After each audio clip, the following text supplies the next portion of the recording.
మీకొక స్టోరీ చెబుతా. మీకు తెలిసిన స్టోరీనే. ఇంతకుముందు మనం చెప్పుకున్న స్టోరీనే.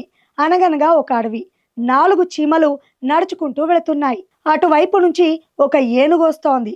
అది చూసి చీమలకు పట్టలేనంత కోపమొచ్చింది. దీనికెంత ధైర్యం! మనకే ఎదురొస్తుందా? తొక్కి చంపేద్దామని కోపంతో ఊగిపోయింది ఒక చీమ. దీంతో మరో చీమ తొక్కేస్తే బాధ తెలియకుండా చస్తుంది. అదే దాని కాళ్ళు విరిచేస్తే జీవితాంతం నరకం చూస్తుంది అని మరింత వాయిలెంట్‌గా రియాక్ట్ అయింది. దీంతో మరో చీమ మరి అంతొద్దు కానీ అదేదో 4 దెబ్బలు వేసి వార్నింగ్ ఇద్దాం. ఇంకోసారి మన వైపు కూడా రాదు అని సలహా ఇచ్చింది. ఇవన్నీ విన్న నాలుగో చీమ అబ్బా! వదిలేయండే మనం నలుగురం. అదేమో ఒక్కటే. ఇప్పటికే భయపడిపోయి ఉంటది. ఈసారికి ఏమనకండి. నెక్స్ట్ టైమ్ రిపీట్ అయితే అప్పుడు చూద్దామని జాలి చూపించింది. ఇదంతా ఏమీ తెలియని ఏనుగు దాని మానాన అది అలా నడుచుకుంటూ వెళ్ళింది. ఆ దారిలో వెళుతున్న 4 చీమలు ఆ ఏనుగు కాళ్ళ కింద పడి నలిగిపోవడము జరిగింది.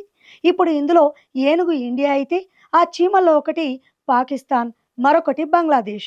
ఇండియన్స్ అంతా ఒక్కసారి గట్టిగా అరిస్తేనే తట్టుకొని నిలబడలేని ఆ చీమ లాంటి దేశాలు కూడా ఇప్పుడు ఇండియాను బెదిరించే పనిలో పడ్డాయి.